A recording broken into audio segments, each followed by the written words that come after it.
Média. Aimez, partagez et abonnez-vous. Bonjour, bonsoir, voilà l'émission Dépêche. Dépêche, actualité à temps réel. Dans le système Kakaya, Buka Lelo, Lamba Lelo, Lia Lelo. Dépêche, elle est la chaîne Navino, ASTV Media. ASTV Media est la chaîne Oyo et le Kaka, Makambu, il y a politique, il y a Congo et puis politique extérieure, to internationale. Dépêche, elle a toujours présenté Nangamoko, Mishonoka, aspect spirituel. Bopeto nanzoto pe na molimo. En tout cas, ezake sengo soki nazana plateau ya Dépêche na loboko nanga mwasi tango nyoso nazaka na président Okito Tongomo. Et ça rend plaisir à trop parce que président Okito Tongomo pona ngai azali rôle modèle na makambo etali politique na makambo etali communauté. Donc azaka rôle modèle na ngate mais azaka rôle modèle ya ba congolais et belé surtout génération Montate Oezoya na ba mboka au président Kito azali président en exil ya diaspora azali président ya Congolais support et puis azali coordonnateur to président ya mouvement oyo et botamaki sika mouvement ya diaspora pour kokende na dialogue yango lelo tozana président Kito. Bonjour président Okito Tongomo président. Bonjour en tout cas, merci bien Michel Noka. Bonjour président, tozu à pied levé malgré tozana manifestation munene nase eza journée ba maman na lombango journée ba maman lelo esalami nini awa na Congolais support parce que tozana bureau ya président na salle ya réunion ya président Okito Tongomo ya Congolais support nase ezali salle ya réception fête ezo sala makuna donc soto longo to kita kuna nase kolie ezali komele ezali ba invité pe ya mboka oya parti à leba ba kansela ba ministre ba ozala oya ba ya bangle ya mboka oya. Et là, on a un événement événement qui toque, en tout cas, journée spéciale à maman congolaise, Michaud. Journée à maman, tous en moi à maman. Et là, comme on exceptionnel dans le moment où maman congolaise, il y a Congolais Support Group, bah sangani, bah organiser vraiment fête à maman. Bisogno se tous invité kuna. On a déjà cancela mon croyé déjà bandiko lobawana et puis ministre ya housing azokoma déjà donc ministre ya banglais c'est pas facile que tolongo la bana ba poko alelo donc ba yé uniquement pour événement ya ba maman congolaise les journée qui toko tozo mela tozo lia tozo sepela tozo bina mais naza obligé quand même à répondre à quelques mituna il y a makambo très important yango tozali merci na disponibilité na en tout cas Micho ya koya ko sunga ba maman ko filmer bango bande ko belé bako tala bilili événement ya ba maman ya lelo ezali exceptionnel ba maman bango moko ba supporter événement wana et ba saliango chaque année Congolais Support Group asala ka fête ya ba maman to kabola biloko ya kolia mais oyo le contraire ba maman ba financer yango pona ba sepela.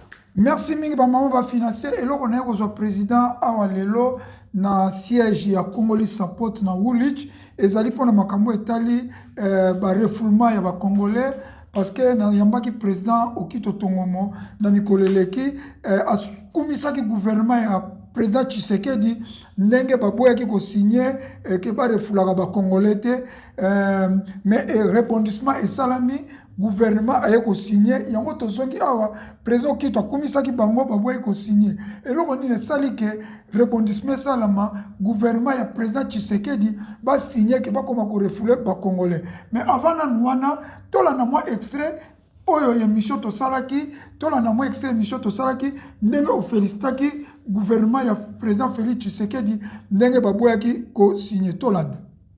Merci. Bon, n'évitez na kota na ma immigration parce que restriction na makambo ya immigration au Congo zotala ki restriction salami balobi fast track ya ba diplomate na biso ba kokoma kozwa visa na voie normale ndenge ba individu tout bazwaka fast track balongoli yango pourquoi parce que Congo alingi kondimate ke koyamba ba réfugiés yo za mieux placé ou expliquer bato situation mo ya ba restriction o ya ba anglais eza nini Angola ndimi Namibia na pesho penza président na olobate mais ko expliquer problème ngo penza nini ba anglais na ba congolais si makambo immigration wana ndeko nanga Micho eza mutuna kitoko bandeko nanga ina kolobango na beaucoup de calme parce que ça dossier moko d'abord na félicité régime ya Tshisekedi. C'est vraiment un dossier important oyo basali musale sengeli.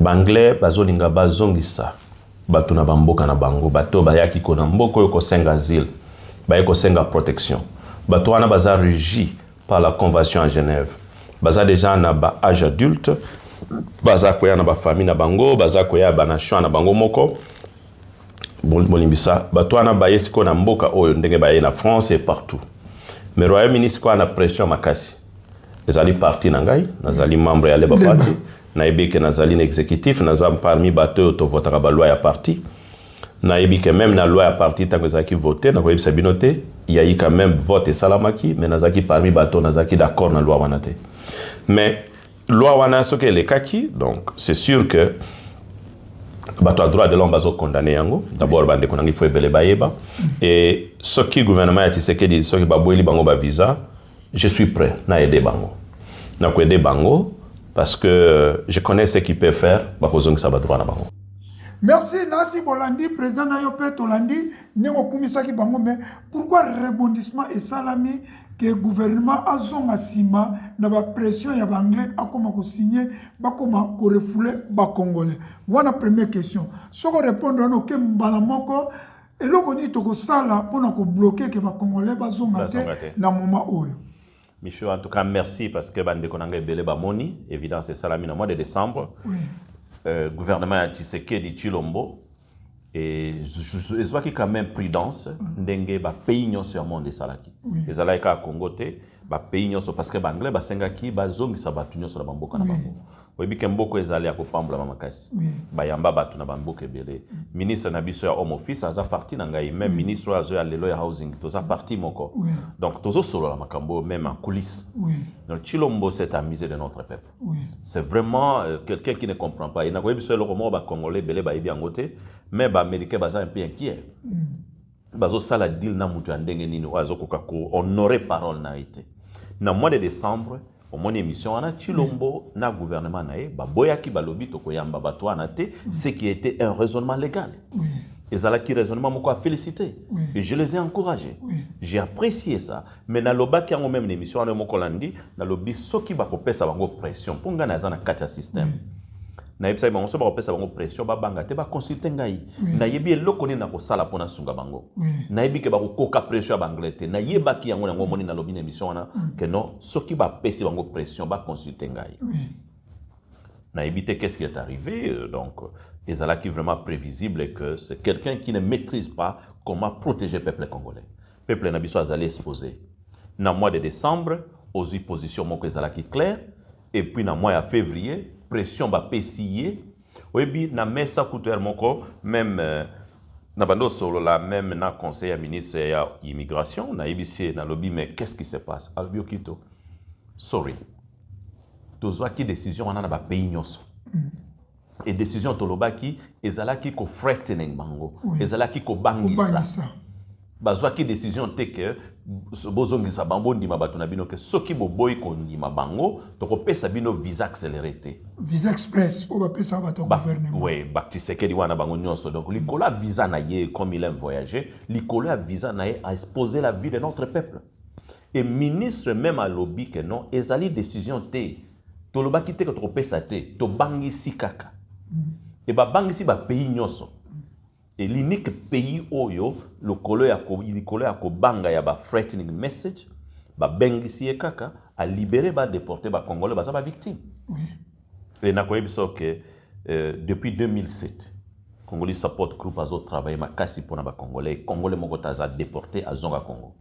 Na 2006 na funda Kabila na 2007 na ba blague kaka ya boiti sekeda sali.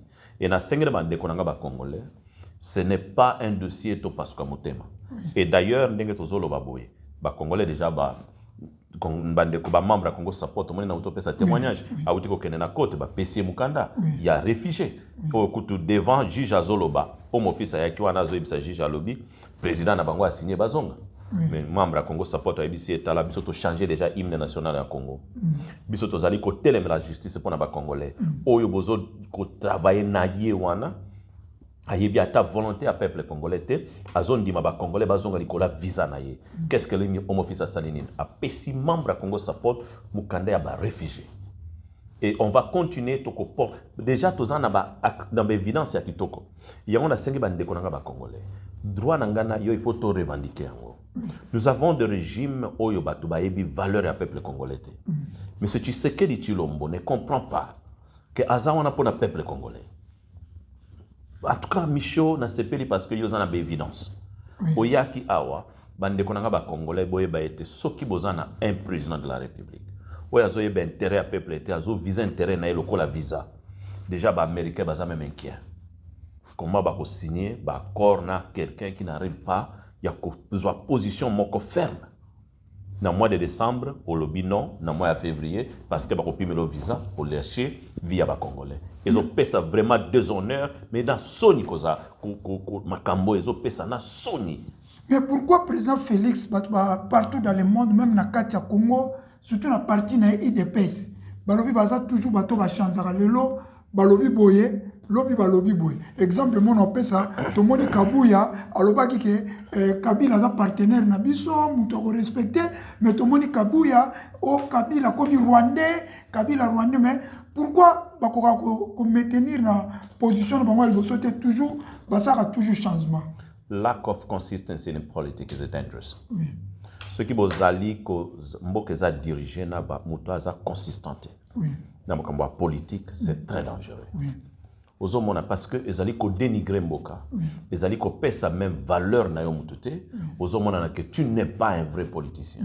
Yango ozomona que bato va souffrir ba guerre moko inutile, toza humilié par le Rwandais, on n'arrive pas à trouver de solution à problème à Congo, les kuluna qui n'arrivent, on bazo boma bato na Congo, il n'y a pas la justice, système archaïque, on voit les médecins qui tabassent les femmes, tous en nous vraiment un système archaïque. Parce qu'on n'a pas un régime. Le peuple congolais est victime de ce système. Tshilombo, c'est un danger pour le Congo. Ce monsieur ne comprend pas qu'il est au service de notre peuple.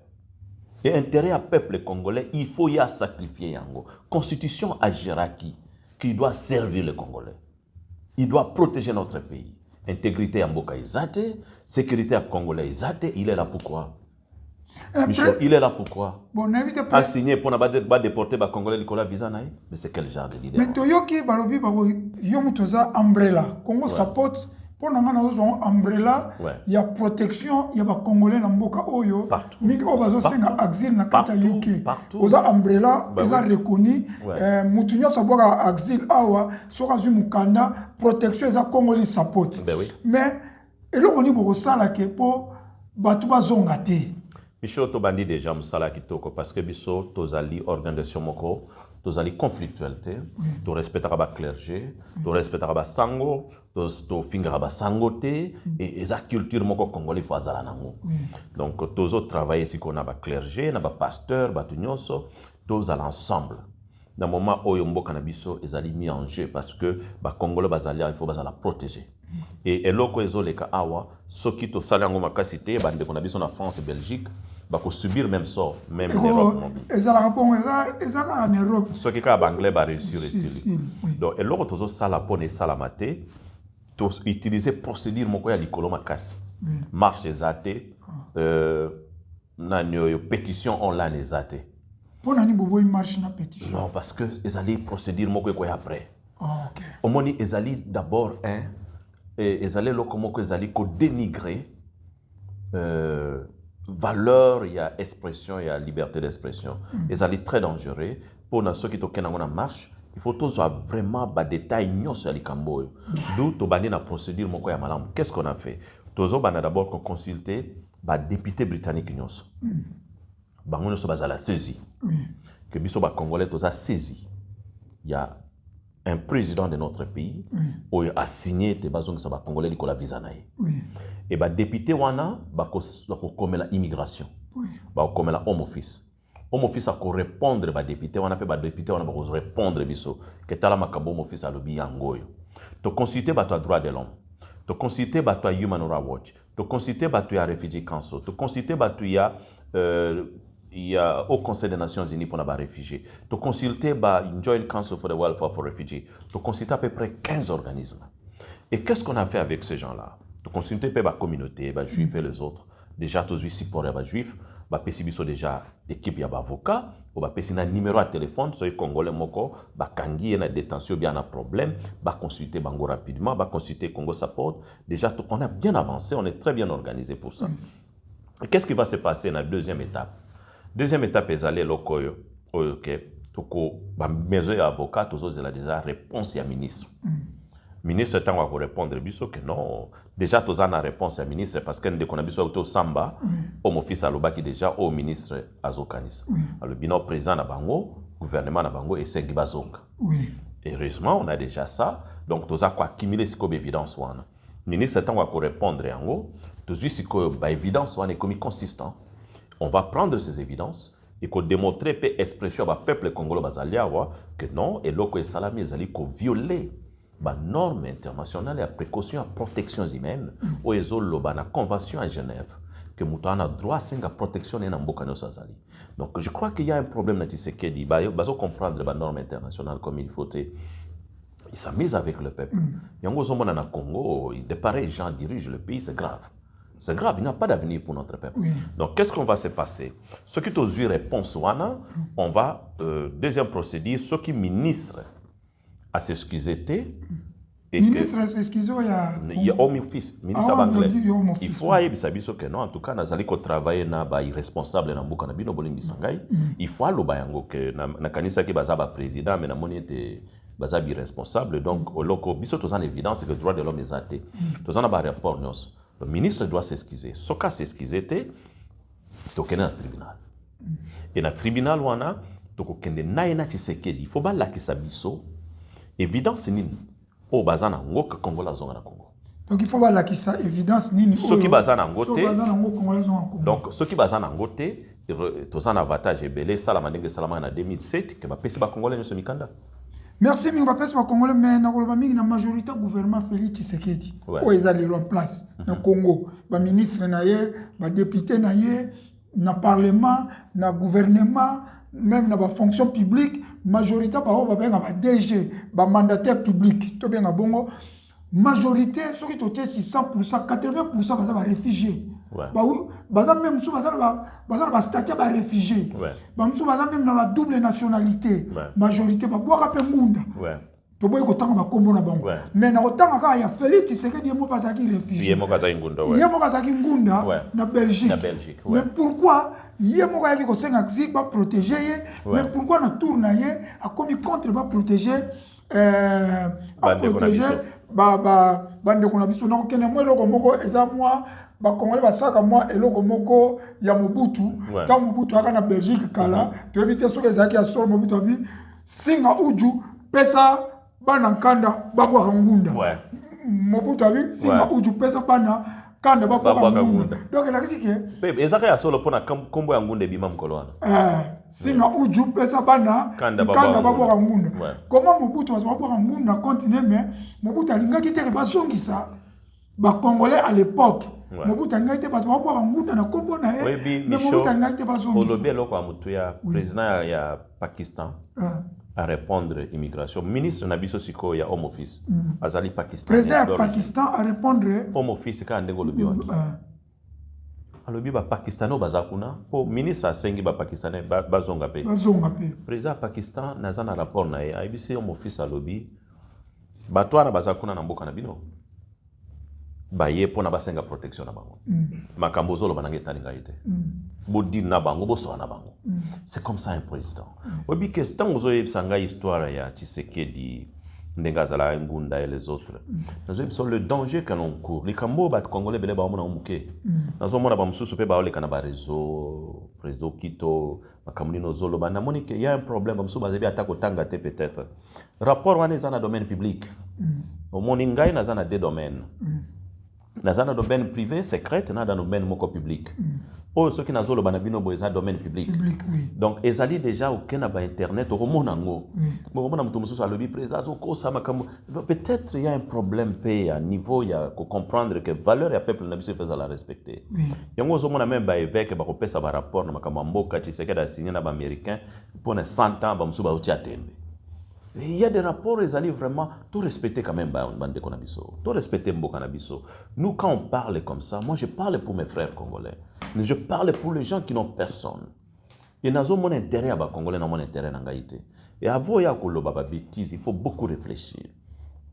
Parce que oza kobima médiocre, obi ozo bima illettré. Parce que l'information est allée vraie, mais yo zo ya ko contredire yango, ou bien zo ya ko pesa point de vue na yo pour na ba pays ba ye ba yo na ba bon mingi ezali ba fana kwiti biso to benga ba fana kwiti mingi bazolanda mwa ba miette ba ko benga mwa ba communicateur to yebi to za information gouvernement to za information Tshisekedi auto tinda $100 à Londres pour na ba kabola to za information na ndenge ba bundi kuna na province likola 100,000 ko kabolango pour na kaka batere mela likambo mais on likola 100,000 ba kabuli ko so $200 so $200 na mutu c'est la honte ça. Tout ça on a besoin vraiment de télémela mboka na biso. C'est intéressant. Mais président na likambolobi tout ça qui nos émission ezapena batubala na ocha extrait na suka soki bo mon extrait ko cliquer extrait na suka émission tout ça qui na décembre maintenant président qui te présent on parle ici mamba dialogue. On voit que dialogue on explique qui batu dialogue mais batu bi ba comprendre qui quand ndingo toloba on expliquer clair il y a pas de dialogue mais il y a toujours des Congolais oyo baza ko linga ko bebisa information ko dérouter ko dérailler ba Congolais ba vérité ya makambuté oloba ki le kambu moko très important que yo loba ki avant mais na oti ko landa journaliste ya Congo pa il faut tout temps kombo po ezala ba preuve na oti ko landa journaliste aboso na politique sango alobi le kambo yo loba ki avant na décembre que problème ya Kabila na Tshisekedi eza ba problème na bango privé ba ko ko vendre ngona mamboka te dialogue ezaka makamu ya mboka Kabila na Tshisekedi so iba na problème na bango ba deal ba problème na bango moko na uti ko landa ndeko sango pa bike problème ya Tshisekedi so kaza na problème na Frank Diongo na Vwemba na Kabila ba deal yango na ndenge entre bango mais kambu ya mboka ndenge zo kendele eza makambu ya dialogue dialogue ba ko vanda na ba conflit personnalité non sikoyo makambu ya dialogue na lobika mo parenthèse wana pona ko lakisa ki o lobaki eza très important ba congolais mingi ba monaki moneti kaka ndinga mais na ko comprendre que ndeko mususu pe ayi na même synthèse o lobaki. Si on a un dialogue et à niveau nini, solution est dialogue. Solution est dialogue. Tout tika distraction, si l'on va retarder dialogue, azo créer un scénario moko inutile, ou ya kutika la solution ni kambote. Micho, même américain. Bazali na solution à la Congo parce qu'il y a un problème interne. Nous avons dévoilé au secret belé. Nous avons devant Patricia Howard, où Azali Mokonzi à Commonwealth. Na Senga Kiye, il faut Rwanda longa na Commonwealth. Na Senga Arsenal, il faut pas stopper comme ça la promotion à Rwanda. On a un peu d'influence. Grâce à Nzamba Pesibiso na Mboka Babaya. Quand même si on écrit, on demande d'audience bazo yokela biso. Micho Ndekonangai devant Patricia Howard, elle m'a présenté les documents. Moi, je suis sali dialogue. Bazo mon abiso to peuple vraiment mieux pour nous résoudre ma kamamboka nabiso. Il faut tout comme à niveau à gérer mboka. Quand il y a un problème interne, il faut tout résoudre en haut, tout minimiser les cambotés. Malgré la gravité du problème, tu sais Kedi doit comprendre que à cause ça la 5 ans oyo, à cause trouver solution té. Et moi, au quitte à la place, na commis président de l'eau, lobby n'a pas fait dialogue avec les prêtres. Oyebi problème to zanango, o to ko résoudre ngo kaka na dialogue. Mutumoko asa lobango que M23 par exemple, ba signer ba accord moko na Kabila que bango bazwa este ya Congo ba gérer yango. Ndeko nangai, c'est ça l'importance ya dialogue. Boko bundana bango te po mikanda waneza. Po na to changer mikanda wana, soki bokena ngo na bitumba. Boko boma bango nyoso. Mais le la mikande ezali génération mosusu ekoreborte bakoréclame kaka document wana. Oui. Qu'est-ce qu'on fait pour kosilisa makambo ekomami na mikanda? Dialogue. Ndeko na ngai soki tozo comprendre yango te.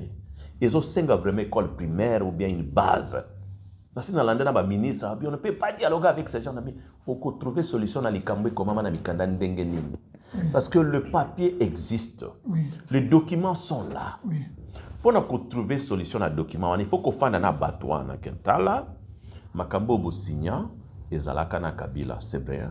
Tu as remarqué que Kabila ça la pour protéger bino, après ça bino que beaucoup ma ministre bo diriger est à Congo, chef ya armée ezala bino moko, chef ya gouverneur ya province ezala bino moko, mais les choses ont avancé. Oui.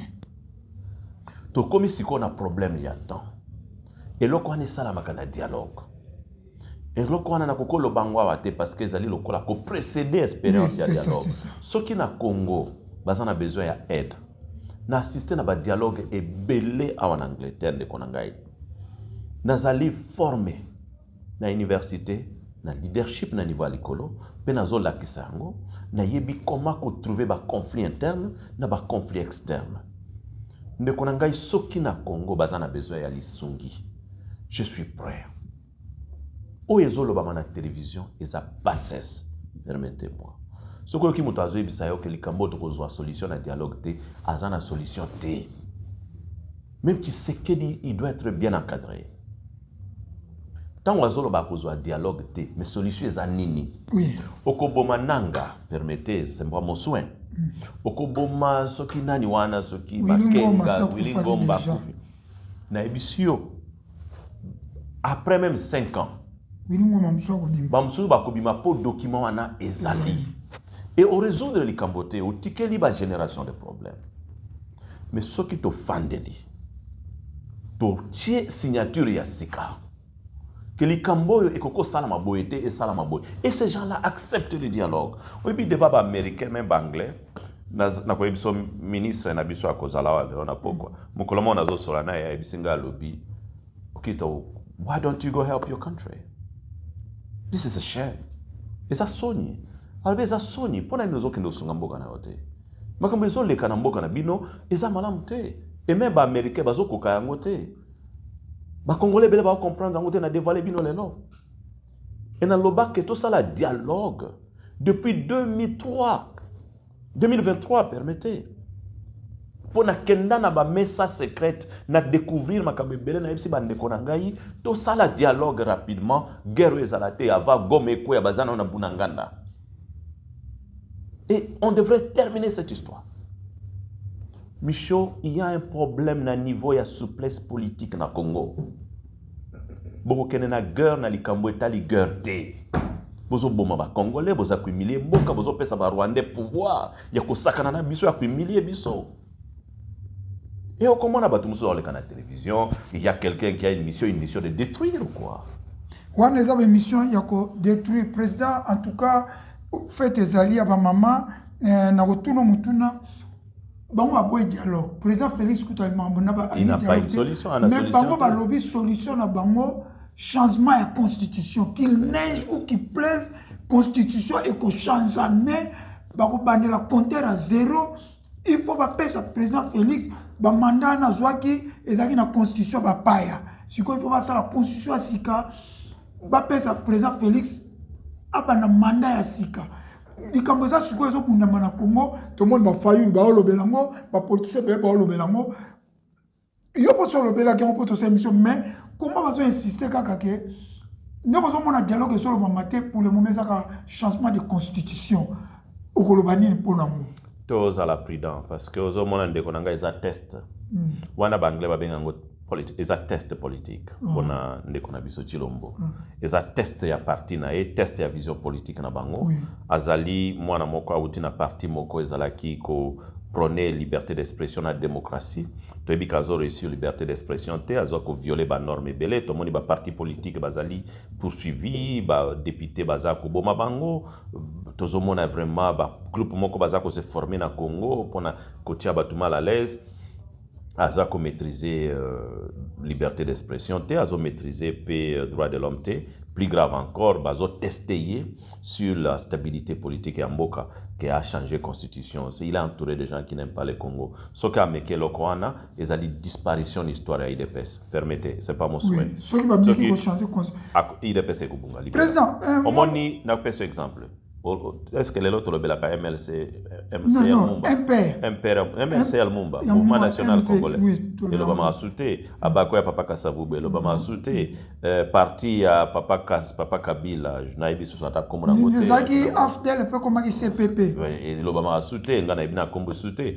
Donc, il est impérial Mobutu et l'Obama a sauté. Donc, il faut perdre crédibilité à IDPS. Voire même, il faut que ne pas y palouper l'Obama a sauté. Palouper l'Obama a sauté. Palouper l'Obama a sauté parce que... Bakenda na désir, il y a chair, il y a sengo, il y a miel, il y a pouvoir, il y a tikalawana, tout ça. Ils ont détruit l'histoire du pays. Ils sont dans les donc, ils sont qui IDPS a méqué qu'on change la constitution et la disparition à IDPS. Totalement. Il y a idéologie. Et cause à la couture, comment partir en école Obama a sauté.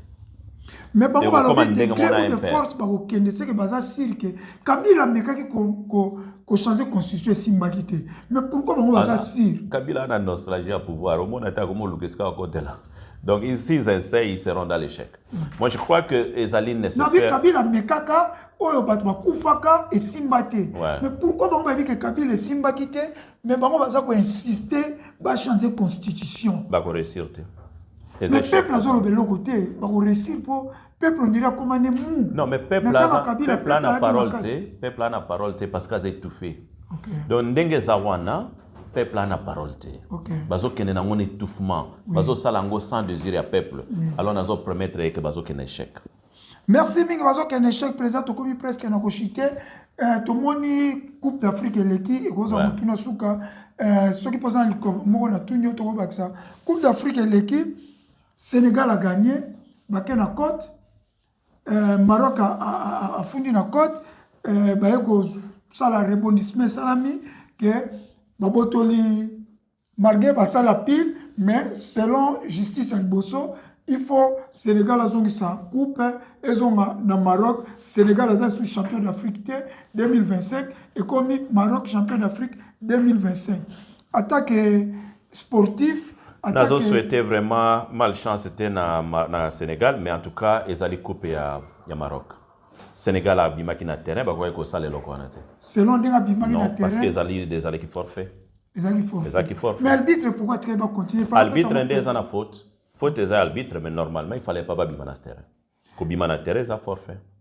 Comme il m'a terre, ils ont forfait président Nassir, n'engana tuno kamutuna, n'habite sur ça na likambasuka pour la communauté. Maman bazo zelangai, vraiment na moni ba sepelité. Merci bande konangai nyoso, bo signer mikanda au Congo support azo pesa, to zana besoin na bino. En tout cas na moni ba maman ba na fête, bazo sepela na sena za na bango. Merci fête ezali tozo kende président, tozo kende fête, ezaki plaisir ya kozoyo à pied levé.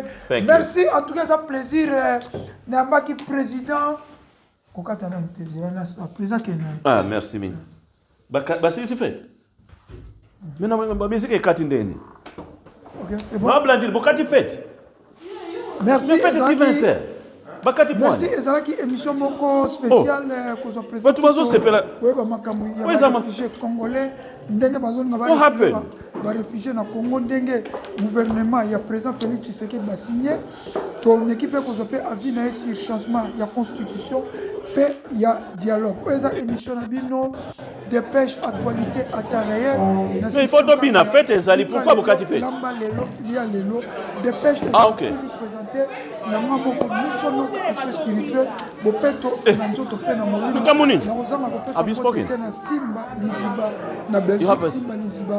Belgique, petit